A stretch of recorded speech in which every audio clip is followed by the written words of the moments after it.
Welcome to another episode of Game Changers for Government Contractors. I am your host, Michael LeJeune, and today we have a very interesting topic we're going to be talking about with Mr. Dave Sterling. So, Dave, before we get in and start talking about your journey in GovCon, why don't you give everybody a little bit of background on who you are and what you do? Sure thing. Yeah. So founded Royce Geo about 9 years ago in Arlington, Virginia.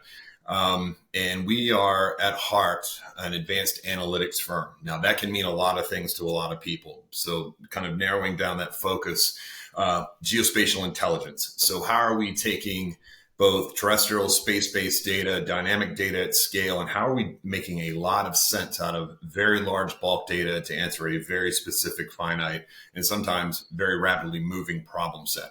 So that is the core of the company. That's how we started. Primarily really focused on the national side of the house. Think of data you see kind of in behind the scenes that is not necessarily for public consumption. In the last 2 or 3 years, though, we have really focused a tremendous amount of energy on harnessing the explosion of commercial GeoInt. So space-based commercial satellites, SAR imagery, RF, a multitude of ints, and then how to bring that national and that commercial collection picture together to provide the best answer as quick as possible to users that need it now. And that's really our focus.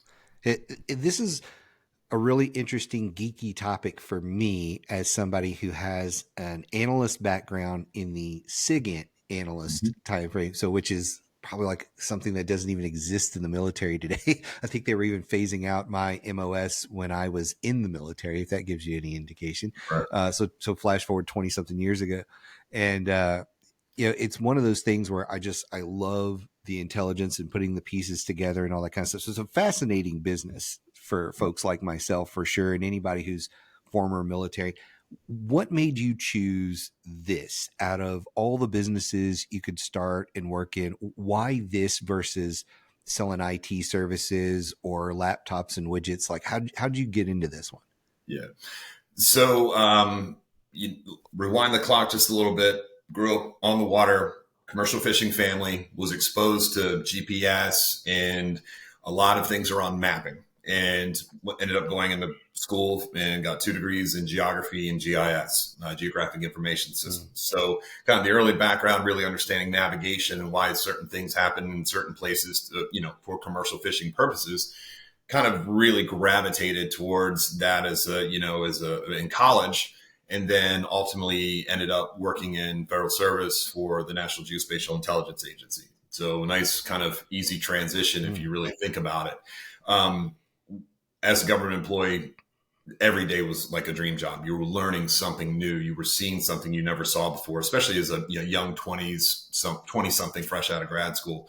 But I was really drawn to the business side of intelligence, and ended up left the government, worked for a mid-major type defense intelligence firm, did a lot of work in the SIGINT cyber side of the house, and then also GeoInt. So got to see both of those worlds, how they came together. So deep appreciation for tradecraft, customer mission, and then really how to build businesses, grow contracts, acquisitions. We bought like 16 firms when I was there.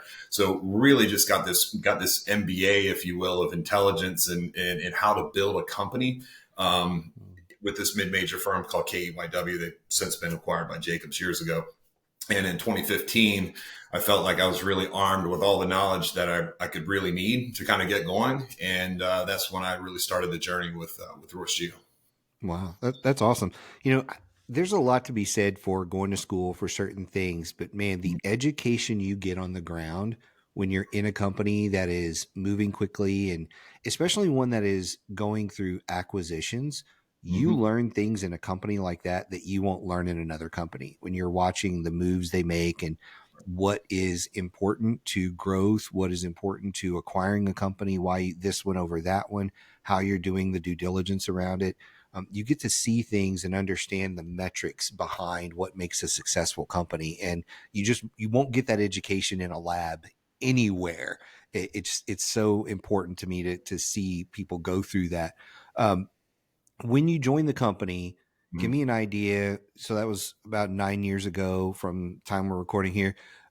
How big was the company then when you joined? So Royce Geo It was Yeah. one guy. It was me. One guy. It was one guy. It was you. So yeah, so really left with the idea that, hey, I've got really good understanding and knowledge of tradecraft. What our customers, partners at like the NGA and other agencies and commands that are really looking for in the geospatial intelligence world. So it came up as a, senior analyst, got really good insight to a lot of different problem sets, saw a lot of the gaps, saw a lot of things that were working. Then worked, as I mentioned, for 6 years with a mid-sized company, as you said. If I hadn't done that job, I wouldn't be here today running a company, because to your point, really learned how to accelerate technology capabilities, build a strategy.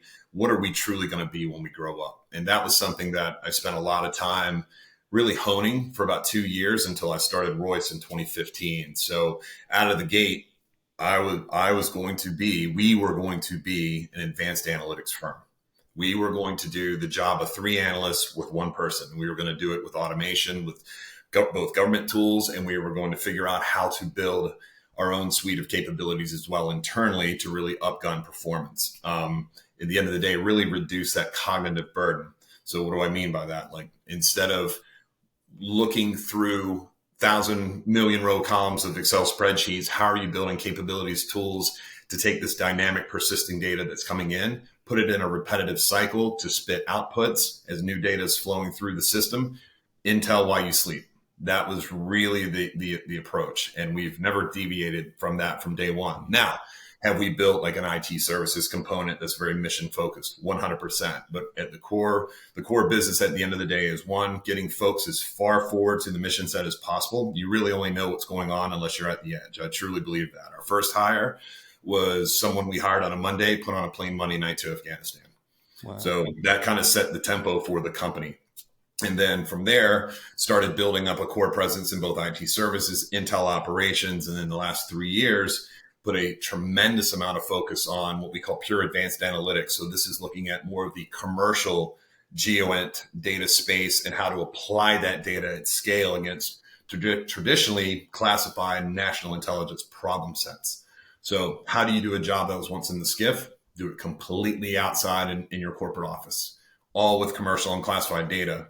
And that has been a huge shift for the company in terms of momentum, traction with new customers, really being able to glean insights and being able to kind of try, fail, and retry faster, because we're building now a lot of our own capability, our own tools. And quite frankly, we would have never gotten to that point unless you had that 20 years of tradecraft expertise, really walking the halls, really understanding what's making these customers tick and what are some problems that you think you can tackle that, quite frankly, industry has kind of missed as a whole. That is a nice insertion point for you to say, hey, I see this problem. I think we can answer it, and here's how. And you kind of do a lot of stuff when no one's looking. And that's been really core to us in our success. Yeah, that's awesome. So you started in 2015, 1 employee. Today, you're how big? Just shy of about 150. Fortunately, we got a bunch of good hires coming in this month. So we're going to be probably teetering up around 150 by the end of this month into early June. And this year revenue wise? Revenue wise, this year we should be somewhere north well into the 50s. That's what I'm hoping. Nice. So in about 9 years, 1 to 150 employees, 0 into the 50s or more in revenue and growing. What do you feel like? Well, let me back up and say this. First off, congratulations, because most people never see these numbers. That's one thing. And 2, it's what do you feel like? I know you've alluded to it a little bit, like walking the halls, doing some work in the background, things like that. What do you feel are like those handful of keys to success to catapult the company to where you are? Right. So do what you know. I've talked to a lot of entrepreneurs and folks that have come through the intelligence community and, quite frankly, chasing a lot of different opportunities, hoping that one will strike to kind of act as that catalyst to get the company going. And I've seen them operate as 6 to 10 to 20 employees for about 5 to 6 to 7, 8 years. For us, it was, don't let the distractions get in the way of your vision. And that vision should be what you really understand better than anybody in the room. So we've maintained a very laser-like focus on what we've wanted to be. That is step 1. 2, You only get that by, if you are not the subject matter expert or the trade craftsman that has those good customer relationships that can really dissect a problem, you need to go find those people in your network that also believe in your vision. A lot of times you hire senior level folks and they have kind of their idea of the world. But in the end of the day, some of those different ideas the ideas that differ than yours can also be good. But as a leader, you've got to really be able to dissect those and say, okay, we'll take about half of your ideas. The rest of them are really kind of deviate from what we want to do, get buy-in on that. And then those people can act as a catalyst for your vision. So for example, when we started, we were lucky. We went from about 0 to 80 employees in the first 2.5, almost 3 years, primarily with just me as the sole overhead person. So a lot of hiring. Brought in a couple of outsiders, really aligned with the vision, could really help manage programs, manage people, took a lot of burden off of me so I could actually get back to selling and running a company.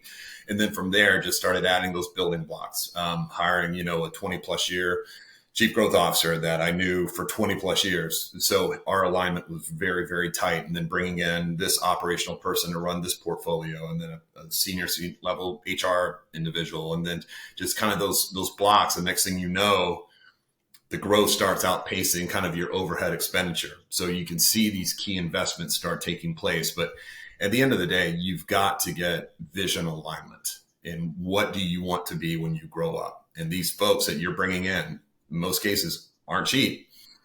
They have to be aligned with that vision, because if you start getting folks that stray off the path, you're spending more time trying to corral them in opposed to just going out and winning new business.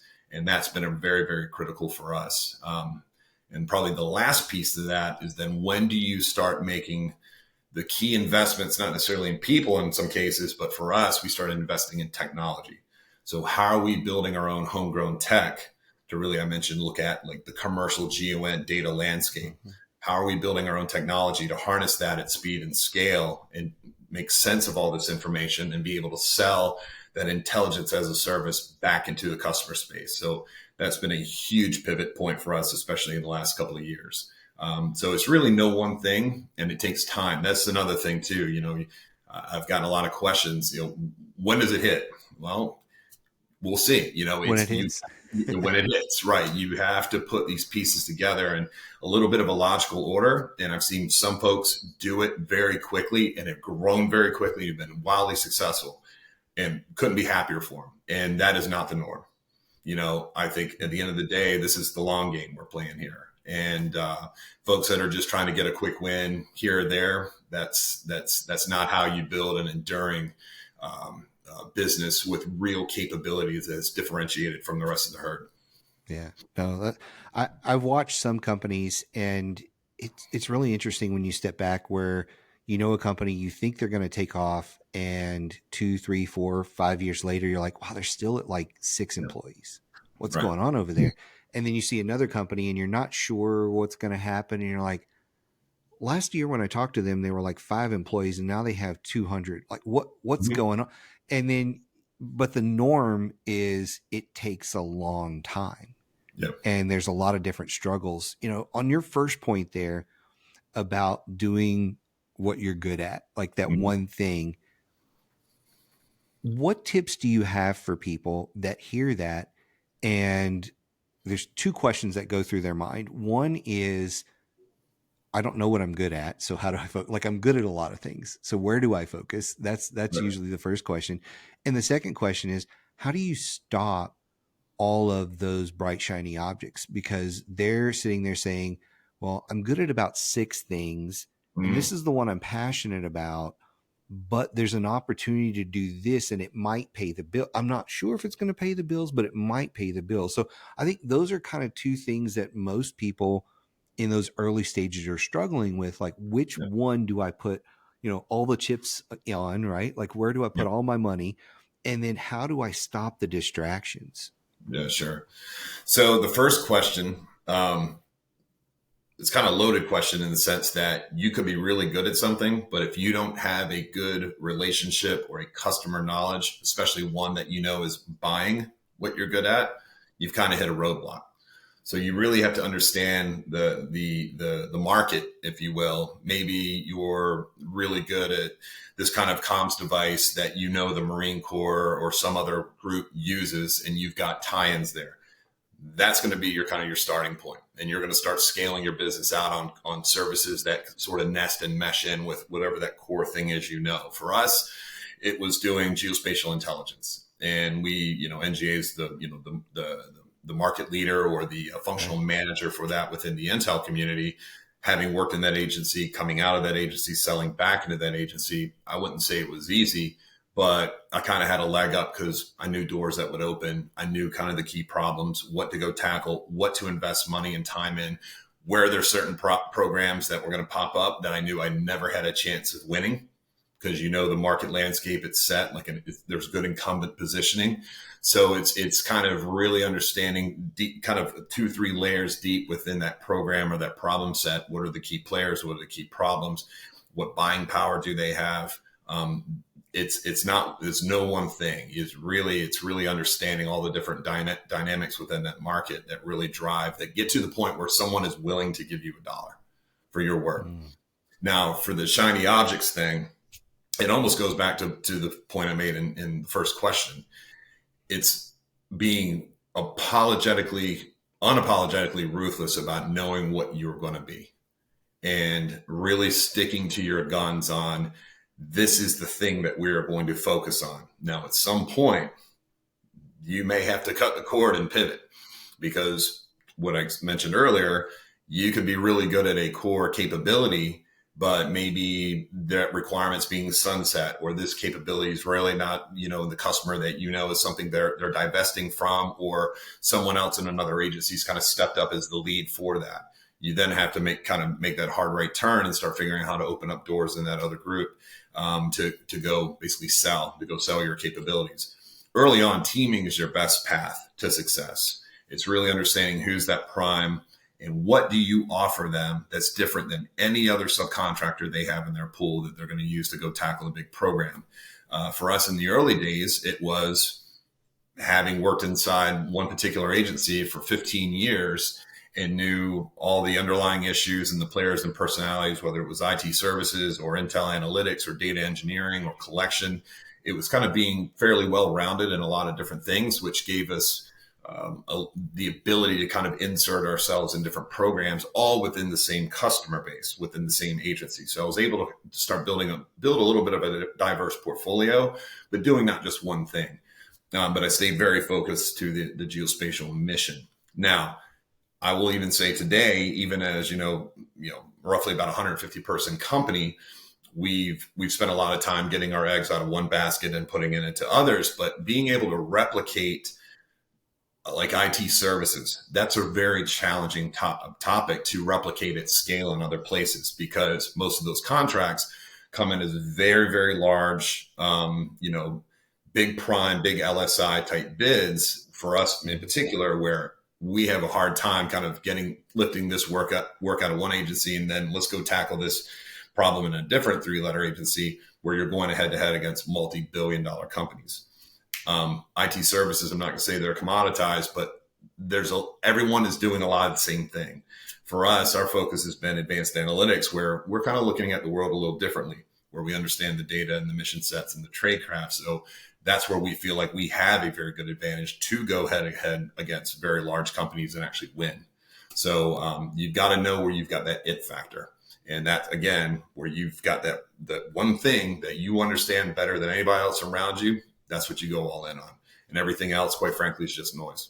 Yeah. It's wild to me to even see companies that are in the 50, 100 million. We've even seen clients in the $1 billion range where they don't know who they want to be when they grow up. Yeah. Like, it's a struggle. And the more they come back to that one fundamental of, well, what is the one thing we do? Right. Like, it's just like in any time when you see a sports team struggling and the coach goes, all right, we're going to get back to the basics, the very basics of how we do this. And they come back to that and go, oh, they get that clarity on who they are and what they do. That's when there's always some sort of just acceleration of the business to some degree. And so really good points there. You mentioned something as well about as you were prepping to launch the business. You said you launched it in 2015, but you spent 2 years Mm-hmm. prepping this. So you had a vision and everything. It, can you put your finger on like a couple of things you did in that prep that you found, number one, were like, man, this was key to us launching good? Yeah. And also on the flip side of that, if you were able to go back, are there Mm-hmm. one or two things that are like, man, I wish we'd have done this because we'd have started even faster? Yeah, sure. So I was in a very fortunate position, which will be hard for others probably to replicate. So I mentioned I was with this firm. We were buying a lot of companies in a 5, 6 year period. I had the opportunity to really become good friends with about 4 to 5 different CEOs of 100 to 150 person firms. So I talked to them. Hey, first question, what didn't work? And then what did work? And then I started building this playbook in about a 2 year period of, hey, this is when we started investing in this. This is when we bought this kind of system. Don't spend your money on this the first couple of years. Really don't buy a BD person year one. Like, there's a lot of kind of gates you need to go through individually to really build the company to where you can start making very smart strategic investments. So I spent about 2 years doing that. And then I kind of put the pen to paper to the idea back, even prior to that, probably 4 or 5 years prior, but didn't get serious about it until around 2013 time period. So that was step one. Step two, when I launched, having this playbook in hand, it really was a good accelerant for me to know what to back into, what to do, what not to do. If I was to say, kind of looking back at my 2015 self, I would have taken a little bit more risk in terms of outlaying dollars on certain people, especially leaders of people. You start growing onesie twosie programs. Guess what? That is now something you have to invest your time in. You've got to care and feed these things, but at the same time, you need to go sell. So I think identifying a very good operator that you can bring in and try to figure out how to incentivize, because you're in the early stages. Usually you can figure out ways to dangle a carrot to kind of take them along for the ride. And I would definitely put a lot of focus on, as you mature and you start looking at bringing in some significant hires that are going to be true needle movers that you've got a tremendous amount of trust in, get smart on how you set up incentive strategies for them. We spent a lot of time doing this. It was a very good exercise for us. We learned a lot, but it's one that I've heard kind of from other folks coming to me asking questions, some horror stories on maybe they gave out too much or they did this wrong, and then they end up losing control of the company, and it can go off the rails pretty quickly. Yeah. But in the early days, I tell you, find some. If you're not in a position where you've got 7 or 8 former CEOs around you, start building a mentor network. You got to find 2 or 3 guys. You got to go out there and start talking to them before you even, put your open for business sign up, and really start learning how it's run at a tactical level on day one. And the last piece, make sure you're getting paid on day one. That is the most important thing. I heard that from everyone I talked to. If you're going to start, make sure you've got something you can bill against on day one. And I took that to heart. And the first day I opened up, I had something to do, and I was getting paid for it. Nice. So, nice. Yeah. No, really great advice. And it would be interesting to see you publish your playbook at some point. Maybe build it out and have that as the playbook for the company out there. Maybe you don't want to publish it. I don't know, but that would be an interesting. Mentioned a handful of things there that I'll go back to.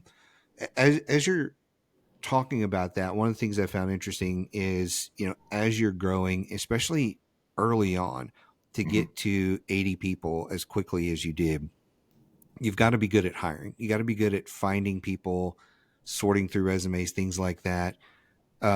What tips do you have for people that are in that growth mode? They're looking for those high caliber people, because one of the complaints that I see a lot these days, and we've worked with clients on this a little bit to try and help them with it, but it's probably always going to be an issue for some people, right, is somebody looks great on paper and they even interview pretty good.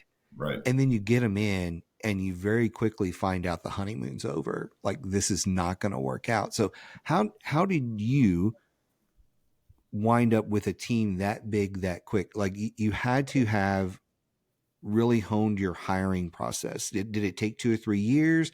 Did you out of the gate? Is that one of the keys that you understood out of your playbook of how to hire? Because that's a tricky thing, is how to hire right. It is. So again, always more than one thing, right? So in the early days, count on referrals. The 1 or 2 employees you're able to get, they're your recruiters as well. Some of our best folks, longest enduring tenured employees have been through referrals. It's good to hire people you trust, hire the people they trust. It typically converts pretty well. That was 1. 2, this gets back to really focusing, growing a business in what you know. Recruiting then becomes easy because, to your point, your meter for BS, if you will, is pretty high. So you know whether somebody's got it or they don't have it. And then a big part of that is really personality. They could be technically the best person on paper. They could be one of the best at their job. But if they culturally and just attitude, there's not a lot of alignment there for what you want to be, and they're kind of wanting to do their own thing, get rid of them. It's one of the best pieces of advice I can. It doesn't matter if they're billing and you're making a ton of profit on them. In the long run, this will come back to haunt you. And every company's had their share of them. Anybody says they haven't, they're probably not telling the truth. Right. So, we had that big explosive growth, and trust me, we had some people we had to, kind of part ways with because their work ethic, their kind of, alignment with senior management wasn't there. And, say, hey, you're a great person, but you're just not great here. And I think you'll do fine somewhere else. And we let some folks go. So it is what it is. Yeah. I've seen that as another problem for folks is they're like, well, Jeff is on this contract and he's billing here and the customer likes him, but everyone else hates him. Like he doesn't get along with his coworkers. He thinks he's special and he can do whatever he wants. So he doesn't do his timesheets or whatever the issue is. Right. Yeah, sure. And they're like, I feel like we're stuck with Jeff. Like we can't get rid of him because of this issue. And they just they just let it fester. And now the people that are directly adjacent to him, they start suffering, and it just kind of spreads like cancer through a lot of the people. And they always point right back upstream. And they're like, well, you suck as a boss because you're letting this happen. And so I don't like working for you. Like it just spirals out of control. Like the longer they let this go on. So I'm definitely a big fan of Gary Vaynerchuk's comment around, hire fast, but fire faster. Like if it's not working, like everybody needs to move on so that life can go on, because at the heart of the business are the people. And if we don't have the right people, we're going to have some problems somewhere. So, and by no means do you have to they're one and done. There are leadership things, there's course corrections, there's explaining why, there's really getting that collective buy-in. But at some point, if that alignment isn't there after, several iterations, counseling sessions, to your point, you start looking ineffective as a leader, and therefore they got to go.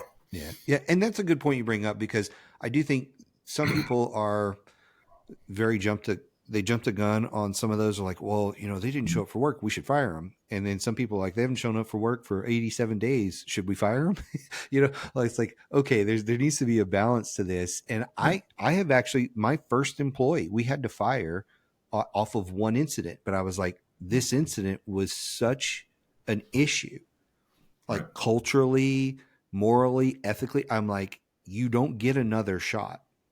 That's right. You just don't. But that to me was a rare incident where that doesn't happen very often, where they do one thing and you're like, wow, that was, not only was it an incident, it was public, right? So they did something at an event. Yeah. And I was like, yeah, you can't recover from this as an employee because you stepped over a line. You just can't, right? But most of the time there is an opportunity to correct that and move on. So yeah, I appreciate that. Any final thoughts for folks that are in a similar situation, as far as they've been in it for a while, maybe they're your size or a little bit smaller, or maybe it's the new guy who's thinking about doing this, and you're like, hey, here's my final parting words of wisdom here for you. Yeah. Get comfortable with being uncomfortable, and take some risks on folks that you view as peer talent. Like, hey, they're going to be expensive. They're really going to impact the bottom line. that was probably one of the biggest hurdles. Personally, you're trying to run a profitable, not a very profitable, just a profitable business in the early days, because you've got, lean rates and, customer this is, whatever the programs may be. Sometimes you're not printing cash like you envisioned you were going to do on day one. You will have lean years, but one of the things that I think was a big tipping point for us was getting very comfortable paying good money for people that you knew had an established track record, respected you, understood and respected the vision, where you get that an instant alignment. Those are the people you don't walk to go get. You run and you bring your checkbook, because those people will turn into catalysts. It's a 1 + 1 = 3 exercise. And we have, in about the last 4 years, I've gotten very comfortable doing this, because I'm seeing this kind of play out. Like, hey, this is a known person, a known guy or gal. They're proven operators. They know what they're doing. They know the customer. They may not even have like operations, tradecraft, and growth experience, but maybe they have 2 of the 3, or one that is just so superior. It will usually convert with enough time and enough iterations and reps. And then that's, as leaders and also peer leaders, you huddle around that new hire, you give him the tools of what they need. And typically within 2 months, they're running at the same speed as everyone else. I've seen it time and time again. So am I telling someone with a company of 50 people, go hire 5 program managers and 2 business developers? No. Take the building block, do one at a time, and then trust and verify. And then make sure you're kind of building that alignment. And you're going to get to a point where that next big challenge, next big hurdle is, once you've got a room full of peers, if you will, or senior level talent, you're going to spend a tremendous amount of time on, all right, everyone's got the collective vision. We know where the mountaintop is, but you might have 3, 4 folks that have their different version of the route to get there. The goal is to get them kind of on that same path, so they know why you're investing in certain things, why you want to run programs a certain way. And also, don't always make it your decision. You're going to go a lot further letting them kind of come up with the idea, and then you sort of course correct along the way. But in the end, you're creating that team-wide ownership of, you all collectively own the problem and you own the solution. And that's where things will really take off.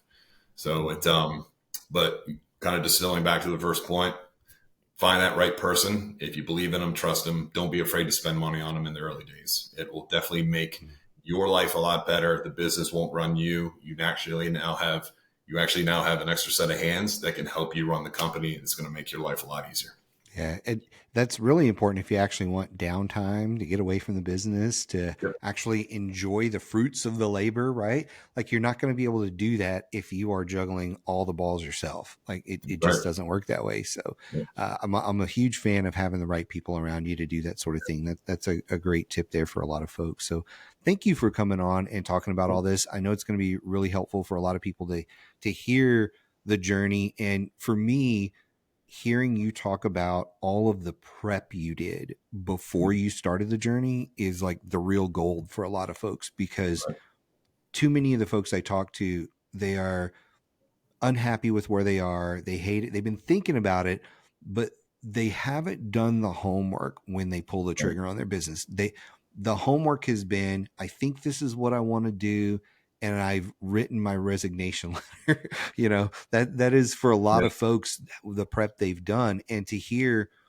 the years of prep and the due diligence that you went through to make sure you launched properly, it's very clear that was part of why you were so successful out of the gate. Because again, there's a lot of people that I've talked to that are in their 9th, 10th, 20th year of business, and they're struggling to survive. They may, if they're lucky, have $1 million business and a half dozen employees. So to hear what you've done, it is a testament to the path you took and in that. So I really appreciate that. I think the listeners are going to get a lot out of this episode, and hope to have you on again sometime soon. Michael, really appreciate the time. Thank you for everything. And yeah, I'd welcome it. Let me know.